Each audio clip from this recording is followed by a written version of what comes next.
You can't judge a book by its cover, but our podcasts are judged by a single episode, our most recent. It'd be better if we were judged by a collection of our best episodes, but how would we do that?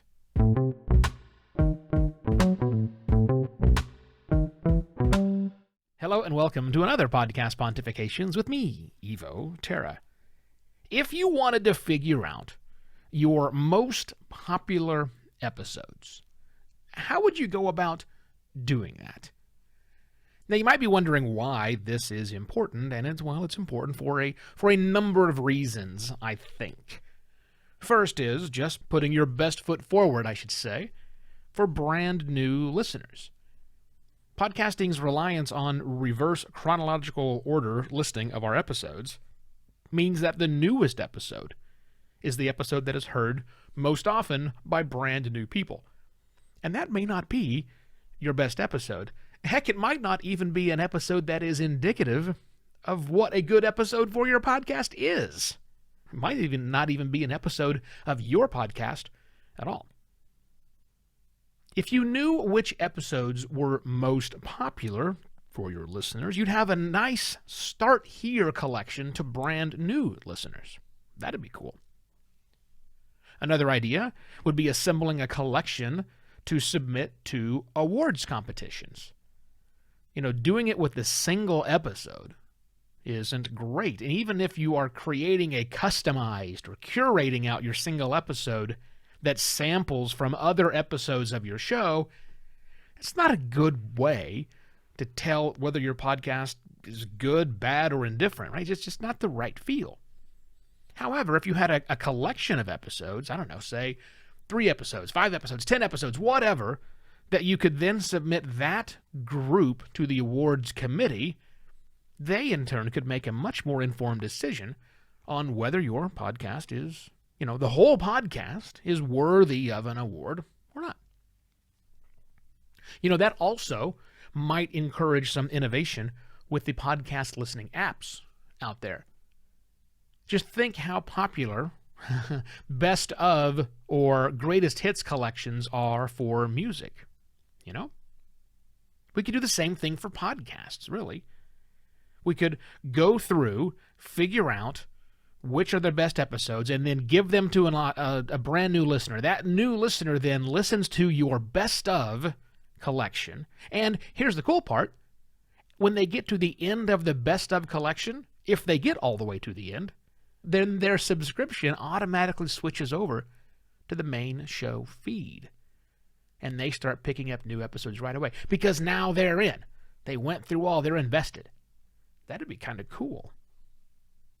But back to my question. How would you go about doing that?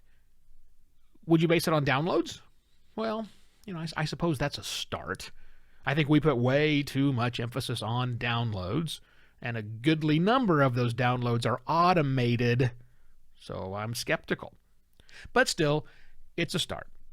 And, in fact, earlier this week I heard that some of the more forward-thinking podcast hosting companies are in early discussions to collect this information, with obviously the podcaster's permission, clearly, but then somehow take that information of what the best of this feed is and then mark that episode inside of the RSS feed, which would in turn allow aggregators, so think directories or apps, to actually do something with those marked episodes, put them further up, highlight them in some way.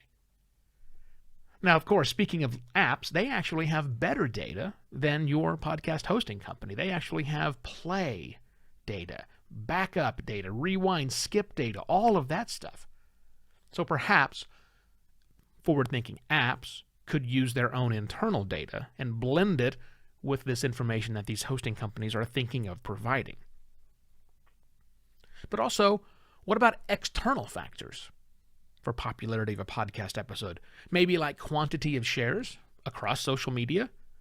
That's doable, but it's rather processor intensive. So this might be a service that an existing social monitoring service could offer to podcasters. Though it's going to be a challenge to associate the various links that get shared, right? A link to your page, a link to the media file for that episode. Is it a player-created link? Is it a deep link to a directory that someone is actually sharing? Those would need to be normalized and rolled up together. I wonder what I missed. I know I missed a few ways we might figure out what is good and popular for a podcast. If you have ideas on that, please shoot me an email. I'm evo@simpler.media, and let me know. If you're a podcast service provider, I'd love to know whether what you would do with this data, how you could contribute to it, or also what you would do with it. If you knew what was most popular out of a podcast, what would you do with that information that would make your service better? No Boostergram Corner today, but you can change that for tomorrow and going forward by going to podcastpontifications.com/value for value and choosing from any of the many options I have listed on that page. Probably too many options. Maybe there's a business opportunity there. Maybe someone could build a better ways you can support the podcaster plugin page, something along that line, for podcasters to utilize. Anyhow, in the meantime, at that page I do have, which is way too busy, at podcastpontifications.com/value for value, you can use Venmo, buymeacoffee.com, and many other ways for you to provide some value back to me for the value of the content you receive from me. That's it. I shall be back tomorrow with yet another podcast. Pontifications. Cheers.